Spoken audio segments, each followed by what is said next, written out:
Come on in, you guys. We got a brand new episode of Jimmy Rants in store for you here today. JimmyRants.com is the website. As always, you can engage live in the content, but you got to go follow me. I'm over here on Instagram. I am at Living Low Carb Man, LIVINLOWCARBMAN. Once you are there, you can engage live in the content like all these wonderful people coming in here right now. Thank you guys so much for joining us today for the show. We're also simulcasting over here on my Facebook page, so thank you guys for being here as well as on YouTube live streaming. We've been doing it about 2 weeks live streaming for my YouTubers, so thank you for being here. The whole Jimmy Rants family, we are family. We're all here today, so thank you for being here. If you missed the live, you can watch it on replay for up to 24 hours right here on Instagram. After 24 hours, it does disappear. Pop on over to JimmyRants.com or to YouTube, where you can type in a keyword Jimmy Rants and you can find all the past episodes. So guys, it is Friday. Friday means ask me anything. So all throughout the week, I do all these Jimmy Rants, and people sometimes will throw in a random off-topic question from what I'm talking about, and I'm always like, come back on Friday at 11 a.m. Eastern Time.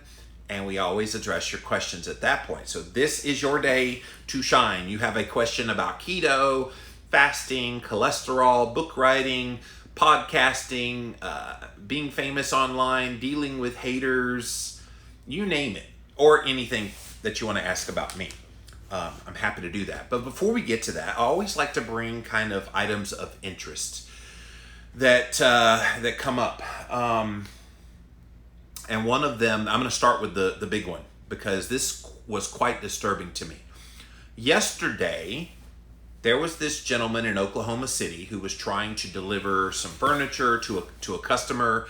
He drives for J.B. Hunt, and so he's got his big 18-wheeler, and he's got to go into this gated community. He types in the code, goes in, makes the delivery, and then has to turn his truck around in order to get out. Well, on the little side road that he turned into to turn around, when he turned around, there was a white car that parked right in front of him. And he's like, okay, dude, can you move so I can go?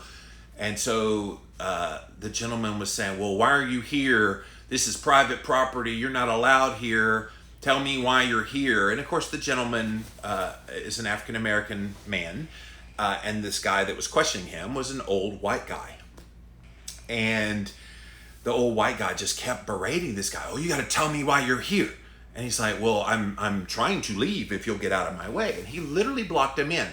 I will give credit to the African-American gentleman. I don't know if I could have stayed as calm as he did, but he did. He stayed really calm. He threw a few choice words out there that maybe didn't help the matter, but he was like, look, I don't have to tell you anything. Just move out of my way so I can go about my day and do my job.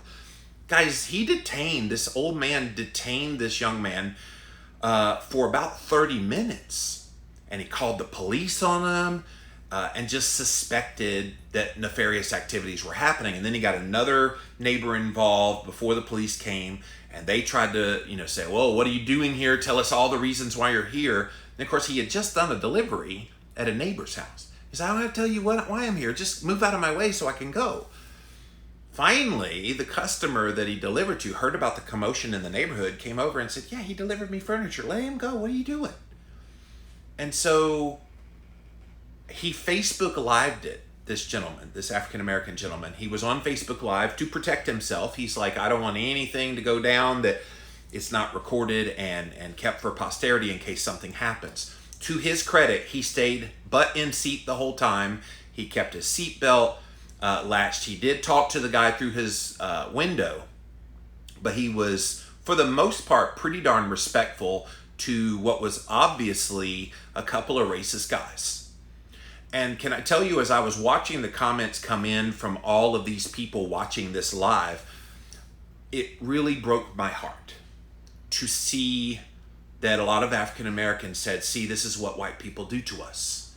And it broke my heart because that is not indicative of a typical white person. It's not. I know there's this image in the black community that all white people are racist. We are not. Like, I grew up around I was in a high school that had 70% black people. And I never even looked at people for the color of their skin. It was always, they were people. They were humans. And you love all humans. So when I'm sitting here watching this yesterday, it's just, I grow tired of this stigma that every single white person is indicative of those two old guys that were obviously racist. And I'm here to tell you, not all of us are that way.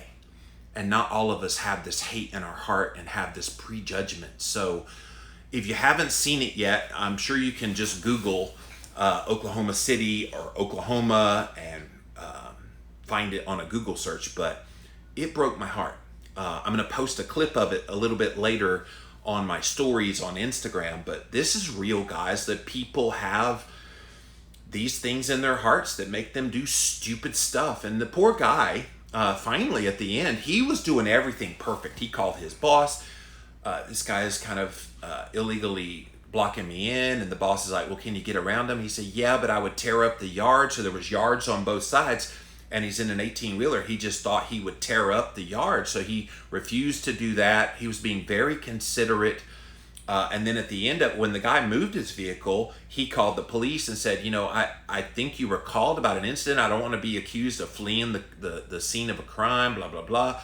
He was so professional, this driver. So I took great admiration and respect for him for what he went through with that incident. But if you haven't seen it yet, go look it up because it's disgusting. And as a white person, I'm whiter than white.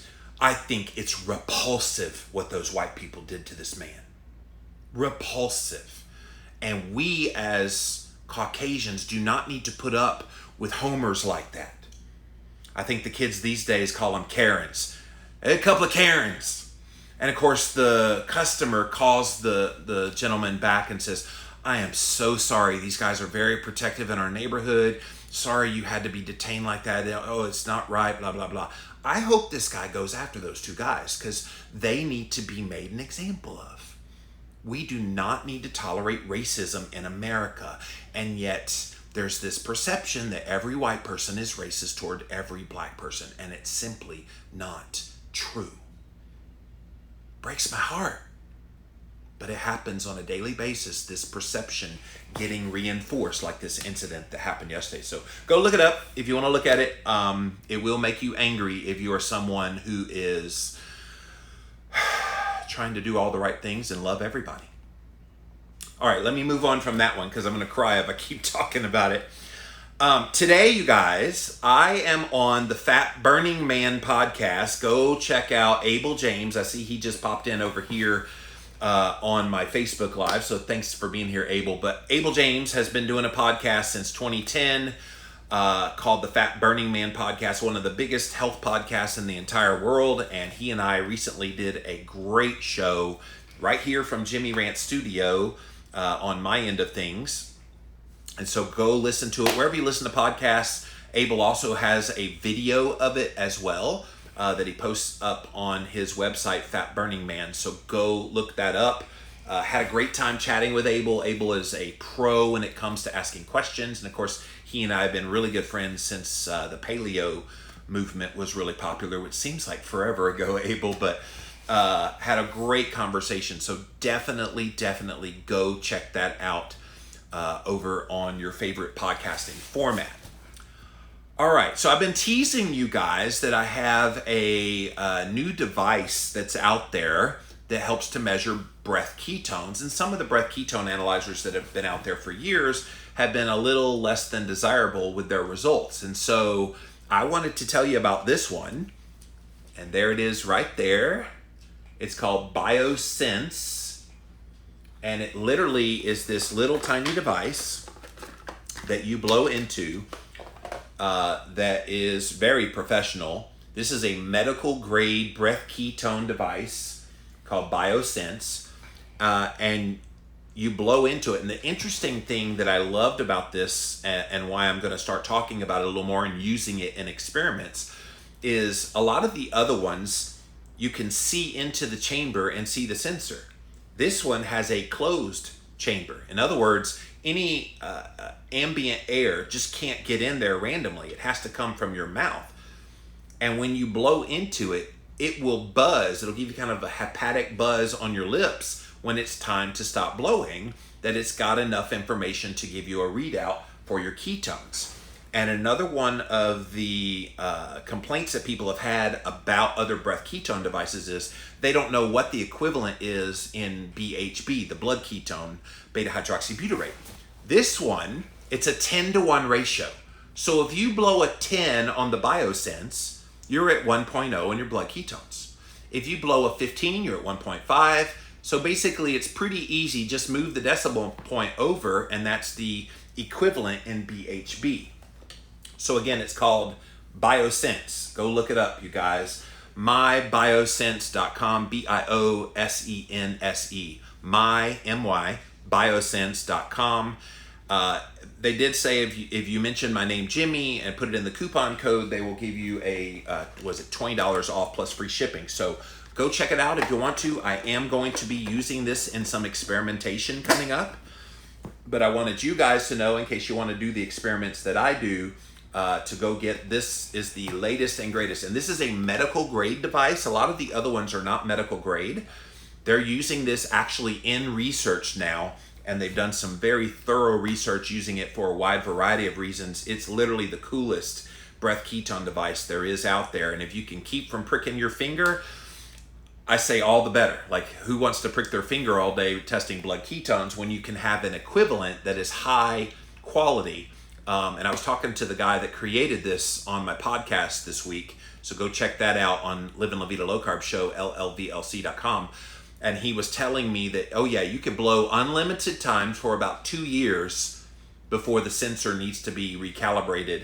But 2 years, and you get your money's worth with that one. So, all right, I think all the housekeeping is out of the way. I'm here for Ask Me Anything. So literally whatever question you have for me, this is your day to shine. So let me hear from you. And I am going to start with some that came in overnight when I posted this yesterday. I'm going to deal with these first. So this was the first one, and it was kind of a weird one. What diet would you recommend for a cancer patient? Well, number one, I'm not a medical doctor. I'm not a medical anything. I'm a lay person who educates people about health. So I would not be one who would say, if you have a disease like cancer, do X diet and all your woes will go away. That would be irresponsible of me. What I do know is a lot of cancers are called glycolytic cancers. In other words, they feed off of glucose. But the problem is not all cancers are that way. A bunch of them are, which there was a very famous researcher who won a Nobel Prize in Medicine for his discovery, but his name Otto Warburg. Look up the Warburg effect, W-A-R-B-U-R-G. Otto Warburg was kind of way ahead of his time winning this Nobel Prize. But what he found was you can starve cancer cells by not feeding them sugar or foods that turn to sugar in the body. The only flaw in the Warburg effect is some cancers actually thrive on ketones as well. So for the irresponsible people in the keto space or the carnivore space that throw out, oh, just go into a ketogenic state and cut out all the sugar and the carbs and you'll kill the cancer. Well, that's not exactly true in all cancers. If it was, it would be revolutionary, and we could definitely end this problem through a non-pharmaceutical answer. But it's a little more nuanced than that. So try to find which of the cancers are the most dependent on glucose. So the obvious ones would be things like pancreatic cancer, because that's right where insulin takes place. And some other ones, I believe breast cancer is another one that primary feeds on glucose, but you can look it up. And if you do eliminate sugar and most carbohydrates that would turn to sugar in the body, then that would probably be a good diet for a cancer patient. But you can't just across the board say, if you have X cancer in X part of your body, this is the one diet that cures them all. And it just doesn't do that. And that would be irresponsible for anybody to make that claim. But thank you for that question. Somebody said, what kind of water do you drink? The wet kind? What do you mean? What kind of water do I drink? I do have this purified water I get from Sam's Club on this little machine over here, and it comes out as this beautiful clear liquid. It's wonderful. I know this person, she said it's not a trick question, but it was kind of a weird question. I get the H2O variety of water. What do you... Tastes like water. So I think what you were asking is, do you use any kind of filter, or do you drink the tap, or blah, blah, blah.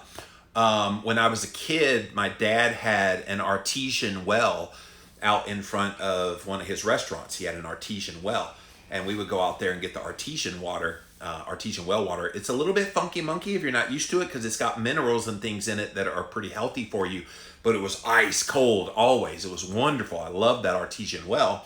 After you get over the initial, okay, what is this taste I'm having? But it's just all the minerals.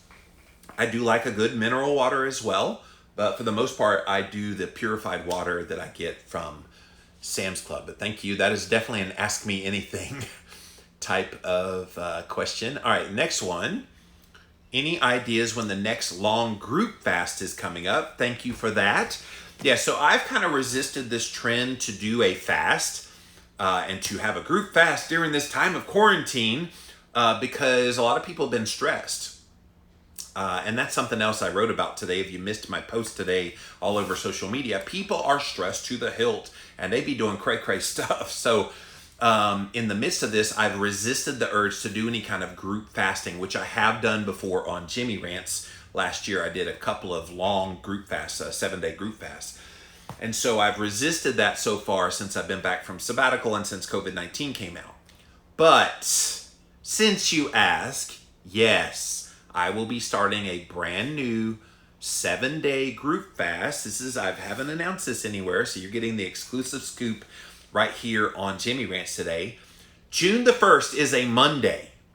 So starting June the 1st, and we'll go 7 days, I will be leading a group fast right here on Jimmy Rants. So we'll do all kind of content that first week in June, all about fasting.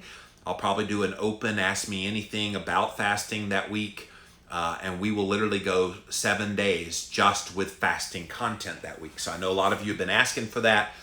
You ask and I will deliver. I will definitely be using my BioSense device during that week. I'll probably put on a CGM as well, continuous glucose monitor, so we can see what's going on with the blood sugar in real time, doing the fasting too. So you ask, you receive. It's coming June the 1st. Mark your calendars now. That gives you a couple weeks to get in a little more eating before we start fasting. But thank you for that. Now this was a funny one. Do you have a 2-year plan? And I was like, a 2-year plan for what? Like, can you imagine last year at this time if you put out a 2-year plan? This is what I want to do the next 2 years. And then, bam, COVID-19 hit this year. How's your 2-year plan doing now? So no, I'm not one of these people that likes to plan. And in fact, when I talk to people, because I work for myself, when I talk to people about like potential sponsorships, they're like, well, we need to have a 3-hour meeting for this and that. I'm like, no, we don't. Jimmy Moore's not doing a meeting. I don't plan. No. I don't like planning. I don't like meetings. I don't like any of that stuff. I'm a very much, let's just get it done and be done with it. I know some people's brains do well when you plan. I do well when I'm free willy and get to be me. I've done this long enough. I can adapt to the situation. I do not need to plan every little part of my life for the next 2 years. So do I have a 2-year plan? Yeah. Still be around, still ranting, still writing books, still podcasting, still doing my thing. That's my 2-year plan. But thank you for that question. Next question. Please tell us the deal with the raspberry cheesecake keto chow. So I saw that one coming in, so I went and grabbed a little packet. So there's the raspberry cheesecake keto chow. If you're interested in keto chow, jimmylovesketochow.com. But it's not the raspberry cheesecake one I don't think you're talking about. I think you're talking about the natural strawberry. Natural strawberry, of all their products, has a unique sweetener that all the rest of them don't. I think it's the monk fruit, and they might have one other sweetener in it. But what happens is when you get the natural strawberry one, if you ever get keto chow, buy whatever flavors you like, but get the natural strawberry, because here's what happens. if you just drink the keto chow, it tastes good, it's wonderful, blah, blah, blah. In fact, I did one this morning. I did the banana keto chow with heavy cream, and then I threw some of the Further Food chocolate collagen peptides in there, and shook it up and put a little ice in there and water in there and shook it up. And I had that earlier. But if you get the natural strawberry one and you have a sip of that one first, then have one of these others, it enhances the sweetness of the others. It's the most wicked thing. So it's definitely a difference in the sweetener of the natural strawberry one. So again, go check out jimmylovesketochow.com if you want to look that up. And if you order anything from them, definitely be sure to get natural strawberry. But that was a great question. Thank you for that. Alrighty, I think that's all the questions that came in overnight. So let's scroll back here and see what questions you have. Again, if you just joined us, we are doing the weekly Ask Me Anything, and we're here live on Facebook Live, YouTube Live, and of course Instagram Live where the show airs.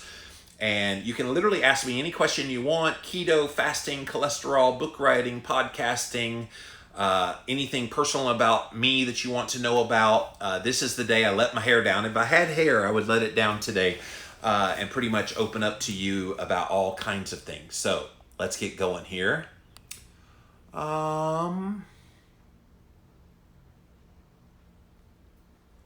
Alice says, do you think it's okay to do alternate day fasting right now? Alice, that's up to you.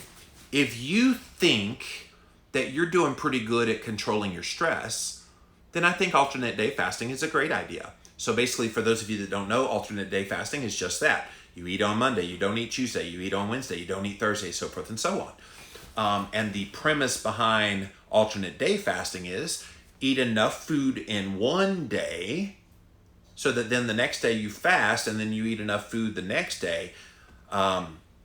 Over the course of the week, it controls the amount of food that you ate and thus can help you lose weight and improve markers.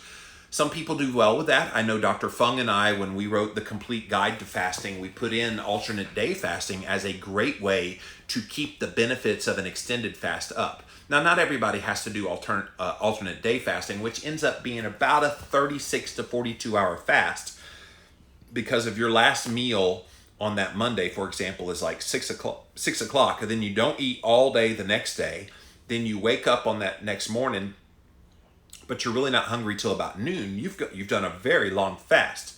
I think most people get most of the benefits of fasting from intermittent fasting, so there's no sense in having to do an alternate day fast or even an extended fast.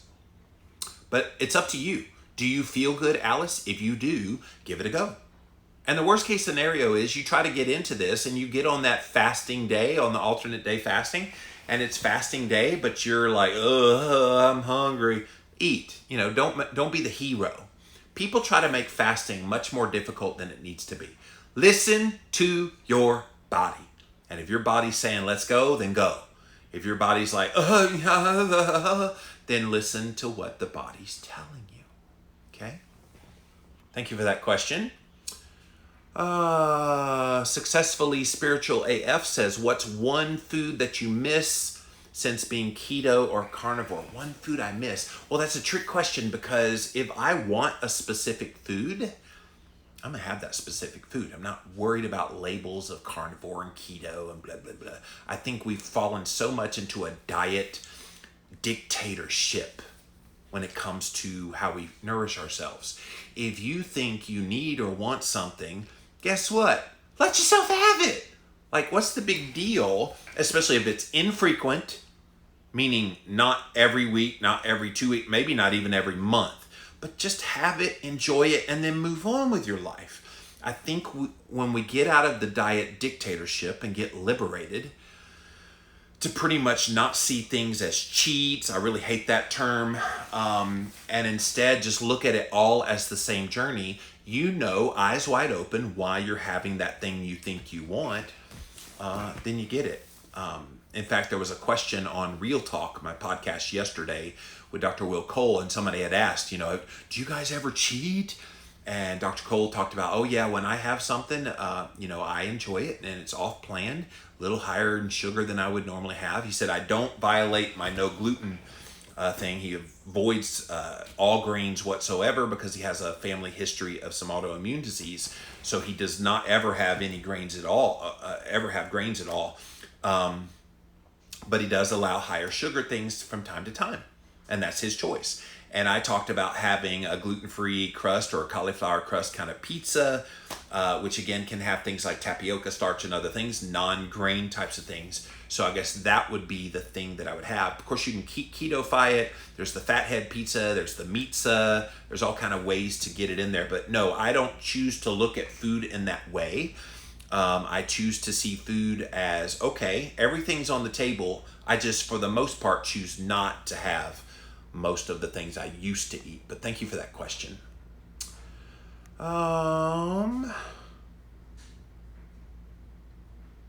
Beth says there's definitely a bias against the black community, although lots of people aren't even aware when it's happening. Also, there is something to finding what you're expecting in any circumstance. Yeah, I try to be mindful of that mindset, Beth. And if you're just joining us and you're like, what in the world are they talking about? I was telling this story about an Oklahoma City delivery truck driver yesterday. He was being detained by this Homer white guy who wanted to know why he was in this gated community, and he was just doing his job, dropping off a piece of furniture to a customer. And when he was trying to leave, this guy blocked him for over half an hour before he realized the customer came out and said, "Oh, let him go. He delivered me furniture."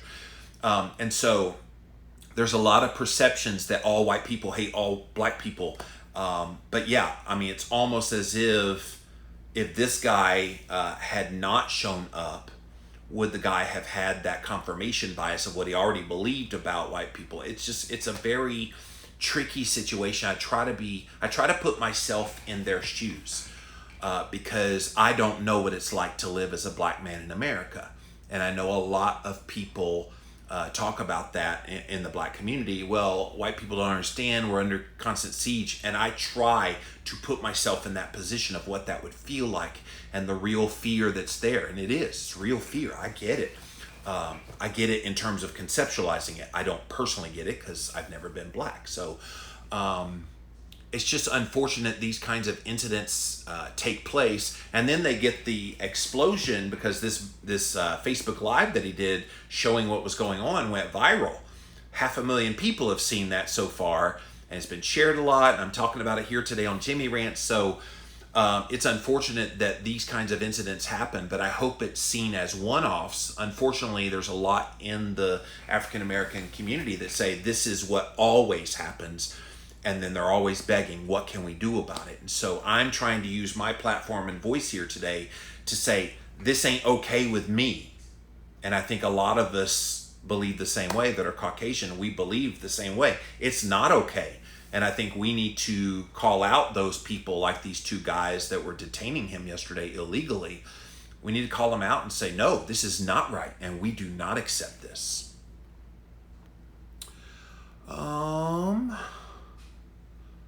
Retro Spoon wants to know how much. So this for the BioSense. So this is $300, and then if you use that coupon code Jimmy at mybiosense.com, they give you $20 off plus free shipping. And of course, it seems like a lot of money up front, and it is upfront cost a lot. But then keep in mind, you get to test as many times as you want, blow into it all day, every day, as many times as you want for up to 2 years. And then the recalibration, I think Jim Howard is the guy that created this. I think he said it's like a $30 recalibration after 2 years. So it seems like a lot of money at first, but when you think about what it's doing and all those strips that you would be poking your finger with, you don't get the pain and you don't have to keep buying strips. It's just one device all in one, and it definitely translates to beta hydroxybutyrate. So thank you for that question.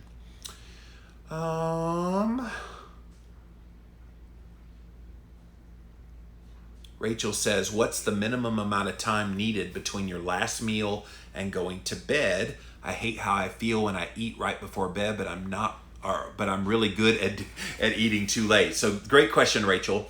I will tell you my personal philosophy. I try to not eat any later than like 4 hours before bedtime. So for me, my bedtime typically is around 8 to 8:30. And so that means my last meal needs to be about 4 to 4:30. and I have a ring, the Oura ring. They're not a sponsor or anything, but that tracks how my sleep goes. And every single time that I eat well beyond 4 to 4:30, my sleep is messed up. It usually shows up as a disruption in my REM and my deep sleep, so that's the restful sleep. I also notice that I am awake more because ostensibly I drank some water with that meal, and so it makes me get up to have to go pee more. It's just not good. So I have learned, Rachel, that I need to cut off all eating and drinking no later than 4 to 4:30 for me, because my bedtime. So look at your bedtime that you typically go to sleep, back up 4 hours, and that's the latest you want to be eating. That's typically a good rule of thumb, because by that point, 4 hours, your blood sugar's done the spiking down. Of course, you're eating keto, it's not going to spike that much, but still, it's going to have a bit of a curve. You also are allowing your body to digest. The digestion process can last 6 or 8 or 10 hours, but most of the digestion would take place in that first 4 hours. So 4 hours before bedtime would be my recommendation. Mrs. Marvey, I feel great when I do alternate day fasting. Works well for me, but listen to your body. Exactly. Thank you for that. All righty. So let's thank you, Instagram Live. This is Ask Me Anything. So keep the questions rolling, you guys. We're going to pop over now to my Facebook page. What's up, you guys? Thanks for being here today on Jimmy Rants. See what you got in store for me as far as questions go. Rhonda says, with your keto carnivore, why do we never see you eating fish or seafood? 2 things. Fish makes me hungry. Does anybody else have that issue? I threw this up as a poll question on Instagram stories the other day, but when I eat fish, I am starving. Even the so-called fatty fish, I don't know what it is. It's just not as filling to me as red meat. So you don't see me talk a lot about fish and seafood simply because it just doesn't fill me up. Now, do I hate seafood? No, I love shrimp. I love salmon. But I have to be in the mood for some of those kinds of things. Like I can't just willy-nilly, I'm just going to go get some seafood. It's just that the fishy smell, it's just not desirable for me. But then I know when I eat fish, I will be hungry very quickly. And so that's the main reason why you never see me really talking about fish and seafood. If you like fish and seafood and you get great satiety out of those, please, by all means, include them in your diet. Now, because I don't eat fish and seafood, I do take a cod liver oil supplement, which gives me the omega-3 fatty acids that I need, that I would be getting from consuming those. And this is an important point too. If there's a food that's in your diet that you don't really like, or should be in your diet that you don't really like, it's okay to not eat that food and then to take other things. Like, for example, I'm not a big fan of liver. I know you're supposed to eat liver. It's very healthy for you and other organ meats, but ew. And I've even tried hiding it in the hamburger meat. Does not help. I'm a hyper taster, and so therefore I taste all of that little liverness. You know what I'm talking about if you've got one of those kind of stomachs. And so I don't eat liver, but I take liver pills. So I have these little freeze-dried liver, I think it's heart, liver, and one other part of the animal. And it's grass-fed animals. I get it from Paleo Valley, and it's this kind of organ supplement, complete supplement. So you make up for it that way. But that explains why I don't, Rhonda, talk about eating fish and seafood. I don't really like it a lot, but then it makes me hungry. So thank you for that. Mandy wants to send me some of her keto round to it kitchen goodies to try. Mandy, bring it on. You can just drop me a DM and I'd be happy to send my address. I'd be happy to try those. Sounds yummy. Thank you for that. Mary says, I'm 5'4", 145 pounds, been keto carnivore for the past 4 years, mainly carnivore. I've been 145 for 2 years. If I go lower on my protein or my fat, I lose weight, but I'm hungry. If I up my protein or fat, I'm fine and I don't get heavier. Could this mean my body has reached the weight I'm meant to be? Possibly. Mary, one thing to keep in mind is your body likes to stay in what's called homeostasis. Homeostasis is where you are is where it likes to be, which is why people who are trying to lose weight, it's an extraordinarily moving mountain and home to get your weight to move, because your body likes the weight it's at. So whatever weight you're at right now, just know your body likes the weight it's at. That's the homeostasis. It does everything it can to keep you right at the weight you're at. Now, does that mean the weight you're at is ideal? Not necessarily. But if you feel good, if your health markers are good, if you're tinkering like you are, moving your fat and protein up and down, trying to figure out and tinker and test, and you found that, okay, I eat a little bit more fat and protein and I don't gain weight, okay, and then you slightly lower protein or fat and you lose weight, but you're hungry, your body's sending you signals. Okay, you're trying to lose weight, but I'm going to send you hunger signals because you need to be losing weight. So your theory is pretty good. I think you probably are meant to be that 145 at 5'4". I don't know that for sure, but I would say feel good as your primary goal. Don't look for a number on a scale. Hope that helps. Norma says, are your cruises, the low carb cruise, handicap accessible? It's a typical cruise. So all cruise ships have handicap accessibility. So yes. And if you want to join us, we had to cancel this year because of COVID-19, but the low carb cruise, we do it every year in May. lowcarbcruiseinfo.com. We already have next year booked, ready to go for 2021. And I have a feeling when they unleash us to be able to go back out into society again safely, there's going to be so many people at these keto and paleo and low carb type of conferences next year that it's going to probably be record numbers. We're all missing each other. We all want to see each other. So I'm excited to get back out there, and Jimmy Moore is a hugger and a half, so get ready. I won't have to wear a mask. I'll just you breathe that way, I'll breathe that way, and we'll hug. So. But thank you for that, Norma. Abel says, thanks for talking about difficult subjects. You are inspiring. Thank you, Abel. I feel like if we as good people don't stand up when there's wrong happening, even if it's not wrong happening to us, if we as good people refuse to stand up, what happens when they come after us next? Who's going to stand up for us if we don't stand up for those that are a little less or a little more downtrodden than we are? Yeah, I refuse to sit idly. I will use my voice and speak out for what's wrong, even if the perception is, in this case with this poor gentleman, African-American gentleman that got detained by these white guys. If it means as a white guy, I call out the white guys, then I'm calling out the white guys because they were very much in the wrong. And they looked so racist on that video. My God, you guys, I was watching that and I was literally crying for mankind, because there is a perception that those two white guys are indicative of all white people. And I hated that. Hated that. Because we're never going to get beyond this race issue in America until we deal with those bleep heads that don't know how to keep their mouth shut and mind their own business.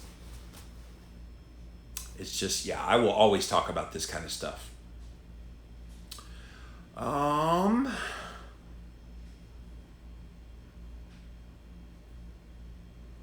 Judy says, have you ever followed the fasting protocol where you fast one day, then feast 2 days, then you fast 2 days and feast 2 days, and so forth and so on until you get 7 days with 2 days of fasting in between?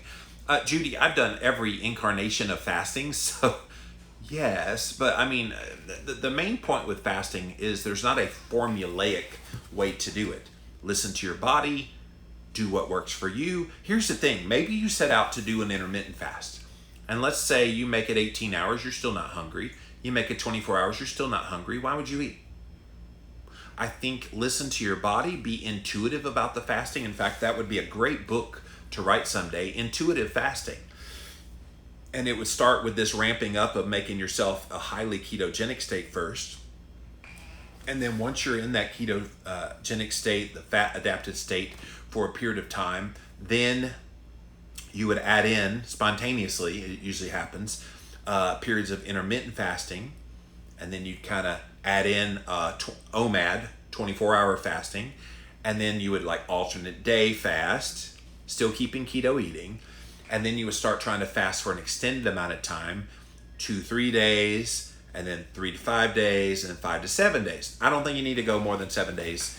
You have the law of diminishing returns with 7 days fasting. Unless you have severe metabolic issues and obesity, you don't really need to be fasting more than 7 days. So yeah, there's all kinds of ways that you can fast, Judy, but that's an interesting one that you outlined. So thank you for that.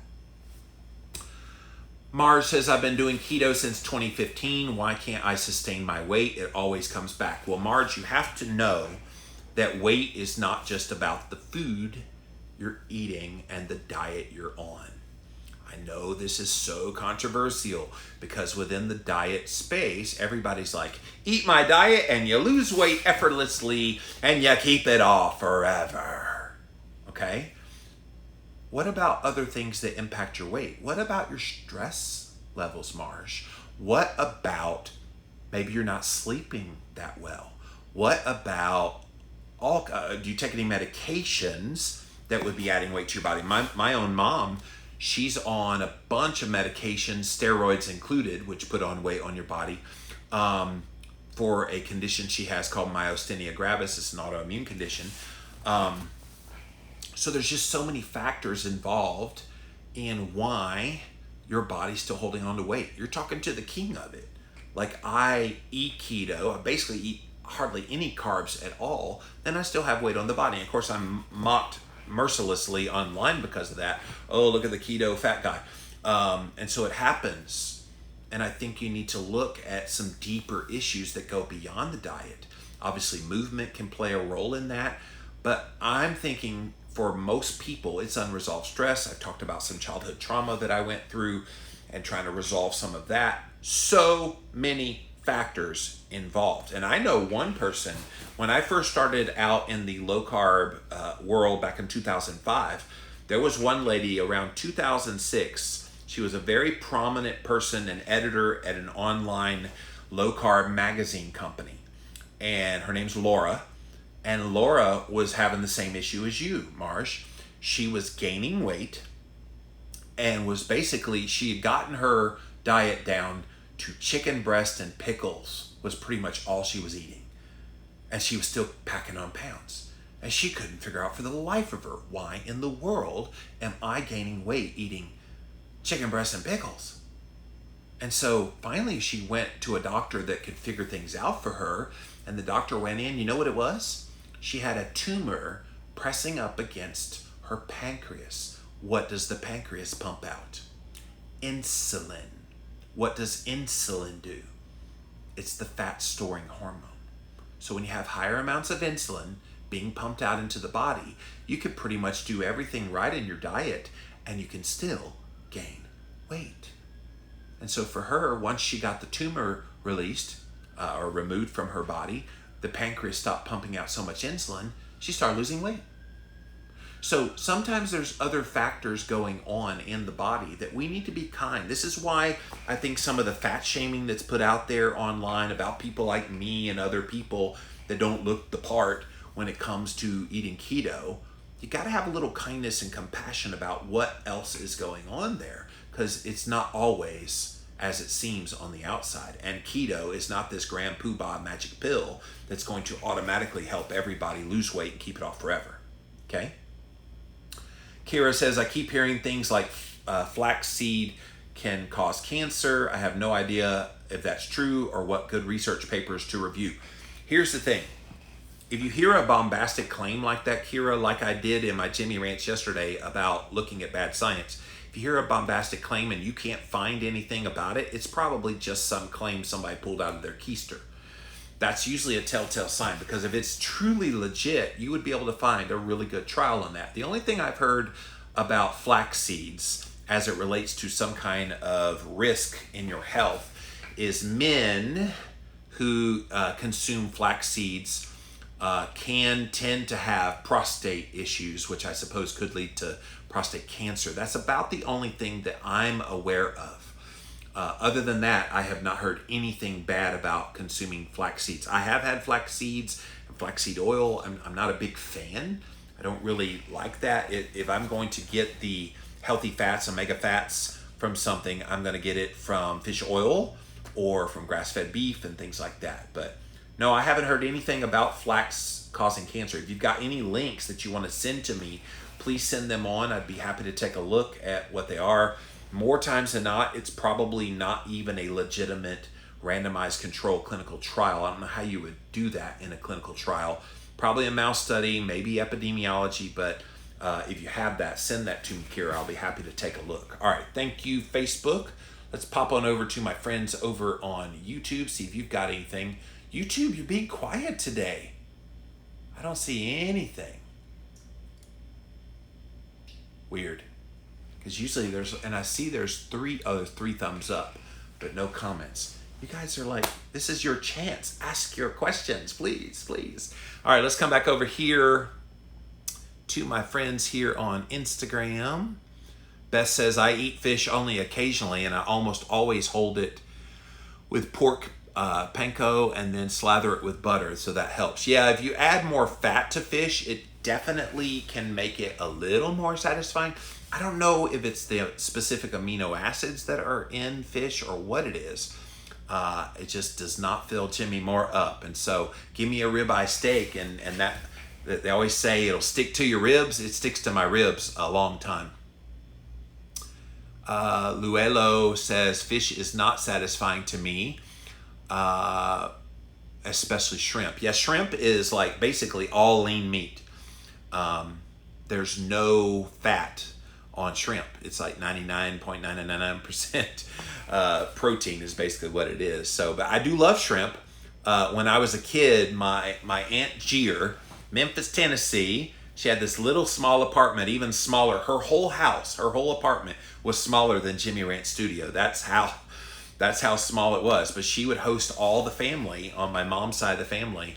And we'd get maybe 30, 40, 50 people in this little bitty apartment. And she had, you hear about this one butt kitchen. She didn't even have a one butt kitchen. It was a half a butt kitchen. There were a bunch of butts in that family. So she always at Christmas time put out a big platter of boiled shrimp. So that's when Jimmy learned to love boiled shrimp, was because of my Aunt Gier at Christmas time of all things. Most people put out ham, maybe turkey. No. She did those things too, but she put boiled shrimp. I don't know where that came from, but that's where I learned to love shrimp. How do you decrease cortisol, says Luello. So great question. Cortisol is that hormone that is typically correlated with your stress response. So obviously anything that you can do to lower stress. So deep breathing, I would do about maybe 12 to 20 of those kinds of breaths that I just did. You will find yourself go way, way more relaxed when you do that. Yoga is another one. Really a light kind of exercise can also help with stress. Also taking things in stride. People often compliment me because I get berated with some really ugly stuff on a daily basis. You seem to take everything really well. And I've learned over the years, you don't get real upset about things. You don't last as long as I have in this space, 15 years, if you take things to heart. And so if you're stressed because people are doing things or saying things, you need to learn to just let it go and just take it in stride. It's just a part of the process. So yeah, anything that will kind of lower that stress should lower your cortisol. Alice says, have you read either Sean Baker's Carnivore book or Paul Saladino's Carnivore Code? Really interesting. Yeah. I have actually read both. In fact, Sean, I helped him get his book deal with his publisher. So behind the scenes, I help a lot of people get book deals done. I don't usually publicize that, but it's just an interesting side note that I saw the value in the carnivore message getting out there. And so I talked to my publisher, and now Sean has a book with them. I think it's wonderful what the carnivore community is doing as far as messaging. My only problem with the carnivore community, and I've talked about it quite a bit on various podcasts is I feel like they've become a little more militant than they need to be. Because one of the things that has always been put out there is, well, the vegans are so militant and so religious about what they believe that that's too much. Well, guess what? The carnivore people, a lot of them are doing the exact same thing. Exact same thing. And so back off a little bit, guys. Don't be so rough with the message. The message speaks for itself. You don't have to sit there and mock the vegans and be, for lack of a better term, be an a-hole. Don't have to be that way. But I'm seeing that too much. Not necessarily from Sean and Paul specifically, but from a lot of the adherents. So yes, love their books. No, don't like where the movement is going right now. I think they're doing more harm than good. All right, let me pop over here. I saw a few more come into Facebook. Lana says, the info you are sharing is explaining a lot to me. Thank you. Appreciate your sharing your knowledge. Well, that's my job. I love doing that. Mandy says, I like fish, but unfortunately it has to be breaded, fried, and not taste fishy or smell fishy. I haven't tried any of the keto-friendly breading. I also hate my house smelling like cooked fish. Yeah, that is the problem. Once you cook fish, it does kind of emanate into the walls and the curtains and everything. I suppose for breading, you could do like an almond flour egg wash kind of thing. Pork rinds would be an interesting one to try. So if you crush up pork rinds, I know that usually makes a nice little breading for like chicken. I bet it would work the same for fish. And then of course, like deep fry and maybe coconut oil, maybe that would add some extra fat. I have to be in the mood for fish, one, because of the fishy thing that you were just talking about, Mandy. And then I really just don't like the taste of most fish most of the time. If I'm in a restaurant and I know the chef can prepare it well, then yes, and they prepare it properly, then yes, I'll probably order it in a restaurant or something. But making it home, it does stinky up the place, doesn't it? Kira says, I love sardines, salmon, scallops, anchovies, mackerel, and shrimp. I hear they've got selenium, and I'm still learning about nutrient density and including a wide variety of foods in my diet. Hopefully I'm doing it right. Time will tell. Well, selenium, the best way to get selenium is Brazil nuts. You take 1 to 2 Brazil nuts, you get all the selenium you need. So I would not just eat those foods just for the selenium. All those foods you mentioned are wonderful for a whole lot of things. Selenium was not the first thing I would think of for any of them. Which, by the way, nutrient density, Kira and other people, if you're interested in nutrient-dense foods and deficiencies that you might have in various nutrients like selenium, Dr. Will Cole and I did an entire episode all about nutrient density and the deficiencies you might have and how you can get and shore those up through food and supplements. Real Talk was the episode yesterday that aired. Go to llvlc.com and you can listen to that episode. It's up right now. All right. Julie says, I decided to try carnivore for the first time because my weight loss stalled. Any words of wisdom? Yeah, just do it. I think sometimes people go carnivore and they're like, okay, now what? I'm like, do it. Like, eat fatty meats. That's how you do it. My only word of wisdom is try to avoid leaner meats. So don't make chicken breast a meal. Now, there's nothing wrong with the proteins per se, but if you're going to eat carnivore, I think it behooves you to eat it in such a way that you're getting a nice mix of fat and protein. For most people, you need about that 1-to-1, maybe a little bit more than 1-to-1 ratio of fat to protein so that you get the satiety, because satiety doesn't come from protein. I know all the protein pushers, they want to say, oh, protein is satiating. I'm like, yeah, if I eat just chicken breast, I'm hungry an hour later. Satiety comes not just from protein. Protein is an element in it, but it's also coming from the fat that's naturally occurring. That's why I love a ribeye steak, because it's got naturally occurring fats in there along with the protein, and it fills you up and keeps you satiated for many hours. If you're getting hungry less than 6 hours after having your carnivore meal, you did not have enough fat in that meal. So the word of wisdom is be mindful of your fat when you are consuming a carnivore diet. All right, let's come back to Facebook, or YouTube. I posted a hello, but it disappeared. Now that's weird, Shirley. I don't see any comments except for that one. So I don't know what happened.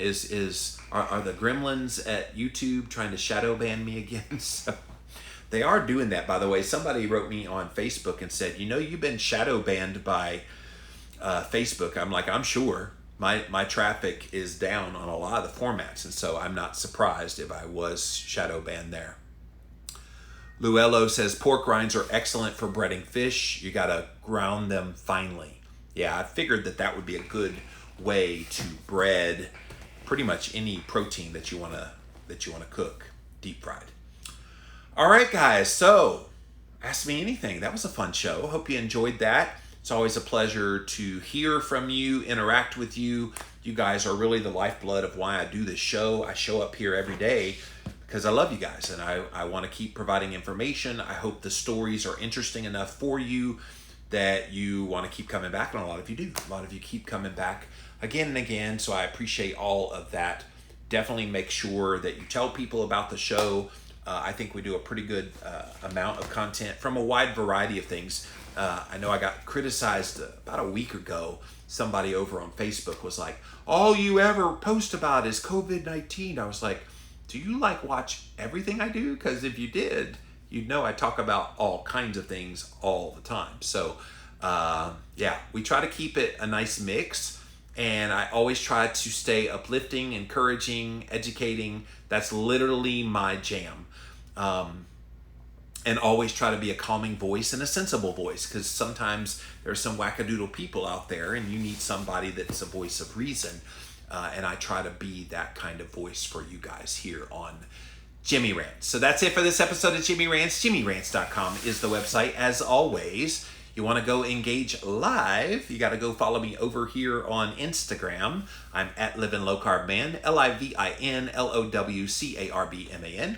Once you are there, we do go live Monday through Friday, 11 a.m. Eastern Time. Sometimes we do a 5 p.m. one. I didn't do any 5 p.m. ones this week, which means I've got to make up a little bit on the weekend. So we do some weekend ones as well. We simulcast over on my Facebook page. Thank you guys for being here on Jimmy Rants. We also simulcast over here on my YouTube channel, YouTube streaming live. So thanks to you guys as well.